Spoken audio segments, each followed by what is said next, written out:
Friends, நிறைய பேருக்கு சாப்பிடும்போது வியர்வை அதிகமாக வர்றதை பார்த்துருக்கோம். அதுவும் பர்டிகுலராக தலையில் இருந்து அப்படியே வடிஞ்சு அவங்க முகத்தில் நிறைய ஸ்வெட் ஆகி அப்படி இங்கே ஈவன் வந்து பார்த்திங்கன்னா சாப்பாடில் வந்து கூட விழும். அது ஏன், அதோட தீர்வு என்ன அப்படிங்கிறது தான் நம்ம பார்க்க போகிறோம். வணக்கம், நான் உங்கள் அமுதா சுந்தர், அக்குபஞ்சர் மற்றும் ஆல்டர்னேட் தெரபிஸ்ட்.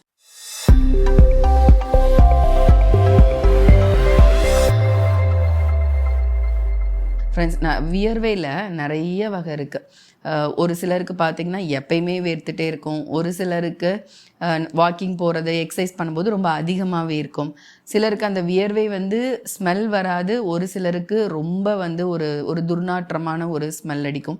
அதுவும் ஒரு சில பர்டிகுலர் ஏரியாவில் இருந்து மட்டும் அந்த மாதிரி துர்நாற்றத்தோட வியர்வைகள் இருக்கும். இது எல்லாமே நிறைய வகைகள் இருக்குது. ஆனால் இன்றைக்கி நம்ம பார்க்க போகிறது, நான் சொன்ன மாதிரி சாப்பிட்டுட்டு இருக்கும்போது ஏன் வந்து வியர்வை அதிகமாக வருது. ஃப்ரெண்ட்ஸ், நம்மளுக்கு வியர்வைகளை உருவாக்குறதுக்கு 3 கிளான்ஸ் இருக்குது. Eccrine glands, apocrine glands and sebaceous. நம்ம எல்லாருக்குமே தெரியும், செபேஷியஸ் அப்படிங்கிற ஒரு கிளாண்ட் வந்து ஸ்கின்னுக்கு அடியில் இருக்கும். யூஸ்வலாகவே வந்து ஒரு எக்ஸசைஸ் பண்ணும்போதோ இல்லை ஏதாவது கொஞ்சம் நம்மளுக்கு டீஹைட்ரேட் ஆகும்போதோ வியர்வை வர வைக்கும். மெயினாக ஃபேஸில் வந்து அது அதிகமாக இருக்கும். ஆனால் இந்த எக்ரைன்கிறதும் அப்போக்ரைனுங்கிறது, எக்ரைன் அப்படிங்கிறது தான் இந்த சாப்பிடும்போது வர்ற வியர்வை. அப்போக்ரைன் அப்படிங்கிறது துர்நாற்றத்தோடு வர்ற வியர்வைகளை உருவாக்குற கிளாண்ட் வந்து அது. ஸோ இந்த எக்ரைன் கிளாண்ட்ஸ் வந்து ஏன் வந்து அதிகமாக வியர்வையே வருது அப்படின்னா, ஒன்று எக்ஸசைஸ் பண்ணும்போது, இன்னொன்று நர்வஸ்னஸ் அதாவது பதட்டம் ஆகும்போது, இன்னொன்று ஹாட் வெதர் ரொம்ப சூடான ஒரு கிளைமேட்டுக்கு போகும்போது வர வைக்குது. ஸோ இதில் வந்து எந்த விதமான ஒரு நாற்றம் எதுவுமே வந்து அதில் இருக்காது. ஓகே, அப்போ இது வந்து சாதாரணமாக எக்ஸசைஸ் பண்ணும்போது வர்றது இயற்கை. அப்போ நர்வஸ்னஸ் அப்படிங்கிறது தான் இந்த சாப்பிடும்போது வர்ற வியர்வைக்கு முக்கியமான காரணம். இப்போது நர்வஸ்னஸ் அப்படின்னா வெறுமனை மனதளவிலையோ இல்லை ஒரு பயமோ அது மட்டுமே வந்து நர்வஸ்னஸ்னால் ஒரு பதட்டம், அது மட்டுமே கிடையாது. நர்வஸ்னஸ் அப்படிங்கிறது என்னன்னா ஒரு ஒரு ஒரு பாடி வந்து தாங்க முடியாத ஒரு எக்ஸ்ட்ரா ஸ்ட்ரெஸ் வந்து பாடிக்கு எந்த உருவத்தில் கொடுத்தாலும் இந்த கிளாண்ட் வந்து அதிகமான முறையில் வியர்வை வந்து வெளியேற்றம் செய்யும். அப்போ வந்து ஃபர்ஸ்ட் ஆஃப் ஆல் நீங்கள் வந்து ஸ்ட்ரெஸ் ஆனீங்கன்னா உடம்புல என்ன நடக்கணும்? ஸ்ட்ரெஸ்ஸுங்கிறது நான் சொன்ன மாதிரி எதுனாலுமே, எது உங்கள் உடம்புக்கும் மனதுக்கும் தாங்க முடியாத அளவுக்கு இருக்குதோ அதுதான் வந்து ஸ்ட்ரெஸ். அப்போது நீங்கள் ஸ்ட்ரெஸ் ஆகும்போது உங்கள் பாடி வந்து அதை பேலன்ஸ் பண்ணுறதுக்காக நம்மளோட உடம்போட வெப்பத்தன்மையை வந்து கூட்டும். எப்பயுமே ஒரு விஷயம் நம்மளுக்கு மீறி செய்யும் போது அதை செய்யறதுக்காக சுருக்கமாக ரொம்ப ஈஸியாக சொல்லணும்னா எனர்ஜியை வந்து அதிகமாக வந்து அது ப்ரொடியூஸ் பண்ணும். அப்போ அதுக்கு வந்து டெம்பரேச்சரை வந்து அதிகப்படுத்தும். அப்போது உடம்புல ஒரு டெம்பரேச்சர் அதிகப்படுத்தும் போதே நம்மளுக்கு தெரியும், டெம்பரேச்சரை அதிகப்படுத்தினாலே வியர்வை வந்து வெளியில் வந்து தான் ஆகணும் அப்படிங்கிறது தெரியும். வந்தால் தான் நல்லது. உள்ளே அது தங்குச்சுன்னா அது வேறு விதமான பிரச்சனைகளை உருவாக்கும். அப்போது வியர்வை இந்த மாதிரி சாப்பிடும்போது வியர்வை வர்றது நல்லது.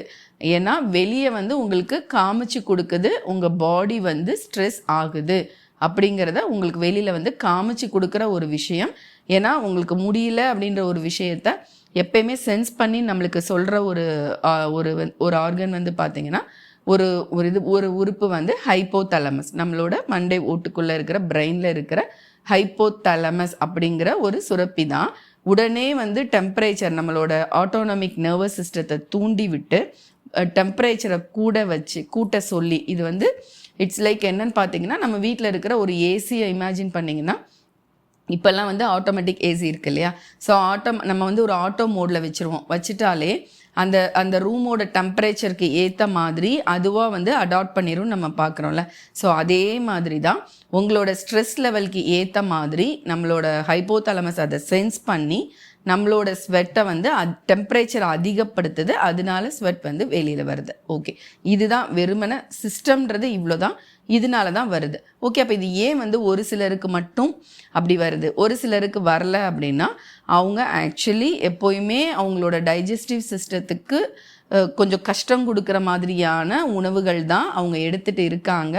அப்படிங்கிறது தான் அர்த்தம். இன்னொன்று அவங்களுக்கு உடம்புல அதை செரிக்கிறதுக்குரிய அந்த செரிமான சக்தியை கூட்டுறதுக்குரிய என்சைம்ஸும் குறையா இருக்குது. ஸோ அதனால அது கஷ்டப்படுது. அப்போ கஷ்டப்படுதுனாலே அது பாடிக்கு ஒரு ஸ்ட்ரெஸ். ஸோ அந்த ஸ்ட்ரெஸ்ஸை கூட்டுறோடனே ஆட்டோமேட்டிக்காக நம்மளோட நர்வஸ் சிஸ்டம் ஆக்டிவேட் ஆகி இந்த ஸ்வெட்டை வந்து உருவாக்குது. ஃபைன். இப்போ இதுக்கு ரெமெடி இருக்கா அப்படின்னா, எஸ், உடனடியான ரெமெடி உடனே இன்னைக்கு பண்ண இதுக்கு வர்றதுக்கு ஆப்ஷன் கிடையவே கிடையாது. நம்ம எதை சரி பண்ணணும் அப்படின்னா, கொஞ்சம் கொஞ்சமாக நம்மளோட நர்வஸ் சிஸ்டத்தை வந்து நம்ம அந்த ஸ்ட்ரெஸ் லெவல், மேபி அவங்க டைஜஸ்டிவ் கஷ்டன்றதை விட அவங்க ஒரு ஸ்ட்ரெஸ் ஆகிற பர்சனாக இருந்து அப்படி இருந்தாலுமே அந்த விஷயம்னாலையும் இது வரும். யூஸ்வலாகவே அவங்க ஒரு ஹைப்பர் சென்சிட்டிவ் பர்சன் அப்படின்னு இருந்தாலுமே அவங்களோட நர்வஸ் சிஸ்டம் வீக்காக தான் இருக்கும். ஸோ அப்போது ஓவராலாகவே இது ரெண்டையுமே கண்ட்ரோல் பண்ணுற ஒரு நர்வஸ் சிஸ்டம் நம்மக்கிட்ட இருக்குது. Parasympathetic nervous system, sympathetic nervous system. So இந்த ரெண்டையும் பேலன்ஸ் பண்ணும்போது நம்மளோட டைஜஸ்டிவ் சிஸ்டம் ரொம்ப கஷ்டப்படாமல் அதை டைஜஸ்ட் பண்ணுறதுக்கு ஏதுவாக நம்ம அதை செட் பண்ணிக்கலாம். அதே மாதிரி நம்மளோட டென்ஷன் பதட்டமும் இல்லாமையே இருக்கிற மாதிரியும் அதை நம்ம கொண்டு வந்துட்டோம் அப்படின்னா இந்த ஸ்வெட்டில் இருந்து நம்ம வெளியே வரலாம். இன்னொன்று முக்கியமான ஒரு விஷயம் இருக்குது. என்னென்னா, பாடியில் அசிடிக் தன்மை நிறையா இருக்கிறவங்களுக்கு B1 அப்படிங்கிற ஒரு விட்டமின் உடம்புல இருந்து வெளியேற ஆரம்பிக்கும், உடம்புல அப்சர்வும் பண்ணாது. ஸோ அவங்களுக்கும் அந்த B1 டிஃபிஷியன்சினாலையும் இந்த மாதிரியான வியர்வைகள் சாப்பிடும்போது சத்துக்கள் வந்து உறிஞ்சிட்டா சீக்கிரமாக உறிஞ்சிற தன்மைக்கு வந்துருச்சுன்னா இந்த ஸ்வெட் வராது. ஸோ அந்த B1 வந்து டைஜஷன், கார்போஹைட்ரேட் மெட்டபாலிசம், அதாவது சாப்பிட்ற மாவுச்சத்தோட மெட்டபாலிசத்துக்கு B1 விட்டமின் வந்து ரொம்ப முக்கியம். ஸோ அப்போ அந்த B1 விட்டமின் இல்லை, அதோட குறைபாடு இருந்தாலும் உங்களுக்கு இந்த பிரச்சனை வந்து வர ஆரம்பிக்கும். ஸோ இதோட ரெமெடின்னு பார்த்தீங்கன்னா, ஃபர்ஸ்ட் ஒன் நான் சொன்ன மாதிரி சிம்பத்தட்டிக் சிஸ்டத்தை, பேராசிம்பத்தட்டிக் சிம்பத்தட்டிக் இந்த ஒரு விஷயத்தை சரி பண்ணணும். அதுக்கு யூஸ்வலாகவே நீங்கள் ஒரு நல்லா பிராணாயாமம் சொல்லித்தர்ற ஒரு குரு, ஒரு டீச்சர் கிட்ட சேர்ந்துட்டு முறைப்படி எந்த நாசி எந்த விஷயத்துக்குன்னு அவங்க சொல்லி தருவாங்க. ஆக்சுவலி யூஸ்வலாக இது சிம்பத்தட்டிக், இது பேராசிம்பத்தட்டிக். சூரியன் சந்திரன், இந்த கூல் எது ஹீட் எது அப்படிங்கிறத அவங்க உங்களுக்கு சொல்லி கொடுப்பாங்க. ஸோ அதை பேலன்ஸ் பண்ணுறதுக்குரிய டெக்னிக்கும் அவங்க உங்களுக்கு சொல்லி தருவாங்க. ஸோ இந்த பிராணாயாமம் பண்ணுறது மூலமாக அழகாக உங்களோட நர்வஸ் சிஸ்டத்தை வந்து நீங்கள் சமநிலையில் வச்சுக்கலாம். நம்பர் 1. இன்னொன்று, நான் சொன்ன மாதிரி B1 விட்டமின் அந்த ஒரு டிஃபிஷியன்சி இருக்குது. ஏன்னா அதுக்கு நான் சொன்னேன், அசிடிட்டி வந்து யூஸ்வலாகவே அவங்க எப்படி சாப்பிட்டா கூட அவங்க பிளட்லேயே அவங்க பேரண்ட்ஸோட அசிடிக் தன்மை அதுவும் பிளட்ல இருக்கும். பேரண்ட்ஸ்க்கு இருக்குன்னா அது அவங்களுக்கு இருக்கும். ஸோ அப்படி இருந்தால் சிறு வயதுலேருந்தே இந்த பிரச்சனை அவங்களுக்கு இருக்கும். அப்படிப்பட்ட குழந்தைகளே கூட சிலருக்கு இருக்கும். அப்படின்னா முன்னாடியில இருந்தோ இல்லை இப்போ தான் உங்களுக்கு இந்த விஷயம் தெரிய வருதுனாலும் ரெகுலராகவே வந்துட்டு ஒரு 48 நாள் வந்து வெண்பூசணி சாறு, கொஞ்சமாக உப்பு அதிகம் போட்டுறாதீங்க, ரொம்ப கம்மியாக உப்பு போட்டு ஒரு பிறை ஷேப்பில் எடுத்துட்டு கொட்டையோட தோலோட நல்லா கழுவி மிக்சியில் அடித்து அந்த சாறை வந்து தொடர்ச்சியாக வந்து ஒரு 48 நாளைக்கு குடிச்சிட்டு வாங்க. அப்போ உங்களுக்கு ஒரு நல்ல மாற்றம் தெரியும். அந்த உடம்புல அந்த pH, அந்த அமிலம் காரத்தன்மை கரெக்டாக பேலன்ஸ் ஆனதுக்கப்புறம் உங்களுக்கு இந்த மாதிரி சாப்பிட்டோன்னே வேர்க்கிற பிரச்சனை வந்து கொஞ்சம் கொஞ்சமாக குறைய ஆரம்பிக்கும் ஃப்ரெண்ட்ஸ். ஸோ இப்போது 2 விஷயங்கள் சொல்லியாச்சு. இன்னொரு இப்போ நர்வஸ் சிஸ்டத்தை நம்ம சரி பண்ணிட்டோம். அதே மாதிரி டைஜஷன்ஸ். இப்போ என்னென்னா டைஜஷனோட ஃபயர், அந்த ஒரு தீயை டைஜஷனை இன்னும் கொஞ்சம் பூஸ்ட் பண்ணிவிட்டு உடம்புல பேலன்ஸ் பண்ணிட்டோம் அப்படின்னாலும் டைஜஷன் ஈஸியாக இருந்தால் அது நம்மளுக்கு ஸ்ட்ரெஸ் இல்லை. இந்த வகையில் ஒரு 21 நாள் மட்டும் தொடர்ந்து ஒரு டீ எடுத்துக்கோங்க. ஒரு 11 மணிக்கு எடுக்கலாம், இல்லைன்னா நீங்கள் ஆஃபீஸ் போகிறீங்கன்னா சாயங்காலம் 5 மணி 6 மணி அந்த மாதிரி ஒரு டீ எடுத்துக்கலாம். இல்லை காலையில் எம்டி ஸ்டொமக்லேயும் நீங்கள் எடுக்கலாம். எப்படின்னா, நல்லா தண்ணி கொதிக்க வச்சுட்டு அதில் தனியா அப்படியே இருக்கும் இல்லையா, தனியா தூள் கிடையாது, முழு தனியாவை நல்லா தட்டி 2 ஸ்பூன் அளவுக்கு தட்டி அதை நல்லா போட்டு கொதிக்க வச்சு அது கூட நம்மளோட இஞ்சி அதையுமே தோல் நீக்கிட்டு இந்த அளவுக்கு போட்டு அதையும் போட்டு நல்லா கொதிக்க வச்சு நல்லா சுண்ட வச்சுருங்க. இப்போ ஒரு 500 ml போட்டு கொதிக்க வச்சிங்கன்னா 200 mlக்கு அது வந்துடணும். அந்த அளவுக்கு சுண்ட வச்சிட்டிங்கன்னா அந்த மல்லி விதையோட, அந்த தனியானா மல்லி விதை, அதோட எசன்ஸ் அப்படியே உள்ளே இறங்கிடும். கொஞ்சமாக ஆற வச்சுட்டு ஒரு ஸ்பூன் அளவுக்கு லெமன் புழிஞ்சிக்கோங்க, எலுமிச்சம்பழம் புழிஞ்சிட்டு அதை குடிங்க. சால்ட் வந்து இதில் போட வேண்டாம், இதை அப்படியே தான் குடிக்கணும், இதில் வேறு எதுவுமே சேர்க்கக்கூடாது. ஸோ இதை வந்து ஒரு டீ மாதிரி தான் குடிக்கிறோம். அதனால வந்து ஒரு சிலர் லெமன் விருப்பப்படலைன்னா லெமன் விட்டுறலாம். ஏன்னா அந்த எலுமிச்சம்பழம் வந்து இயற்கையாகவே கொஞ்சம் நம்மளோட வியர்வை அதிகமாக வர்றது, ஏன்னா டீஹைட்ரேட் ஆகி தான் வியர்வையும் வருது. ஸோ அதையும் அது வந்து பொதுவாகவே எலுமிச்சம்பழம் வந்து சரி பண்ணுன்றது நமக்கு தெரியும். அதனால இன்னும் கொஞ்சம் ஃபாஸ்ட்டாக இருக்கும். ப்ளஸ் உடம்போட அந்த டைஜஷன் என்சைம்ஸை வந்து கூட்டுறத்தன்மை, அதாவது ஃபயரை வந்து உடம்புல வெப்பத்தன்மையை வந்து கூட்டும்.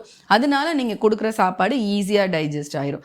ஸோ ஈவன் ஒருவேளை 11 மணிக்கு எடுக்க முடியலைன்னா சாப்பிட்றதுக்கு ஒரு அரை மணி நேரம் முன்னாடி கூட, எப்போனா ஒரு சிலருக்கு மதியம் தான் பொதுவாக வந்து அதிகமாக வரும். காலையிலையும் நைட்டும் நீங்கள் வந்து கொஞ்சம் மிதமாக தான் சாப்பிடுவீங்க. இன்னொன்று நம்மளோட கிளைமேட்டும் அப்படி ஹாட் கிடையாது அந்த டைமு.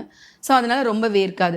பொதுவாகவே நிறைய பேருக்கு மதிய சாப்பாட்டில் தான் அப்படி இருக்கும். அப்போ நீங்கள் சாப்பிட்றதுக்கு ஒரு அரை மணி நேரம் முன்னாடி கூட இதை எடுத்துட்டிங்கன்னா உங்கள் உடம்புல டைஜஸ்டிவ் சிஸ்டம் ரெடி ஆயிரும். அதுக்கப்புறம் நீங்கள் சாப்பிடும்போது உங்களுக்கு அது உங்கள் பாடிக்கு டைஜஸ்டிவ்க்கு அது ஸ்ட்ரெஸ் இல்லை. ஸோ ஸ்வெட்டிங் வந்து குறைய ஆரம்பிச்சிடும். ஸோ ஃப்ரெண்ட்ஸ், ஒரு 3 பாயிண்ட்ஸ் வந்து ரொம்ப வந்து ஒரு முக்கியமான ஒரு ரெமெடி. ஸோ இதை வந்து நீங்கள் எடுத்து பார்த்துட்டு ஒரு 28 டேஸாவது எடுங்க. கண்டிப்பான முறையில் உங்களோட வியர்வையில் வந்து சேஞ்சஸ் இருக்கும், அது குறைய ஆரம்பிச்சிடும்.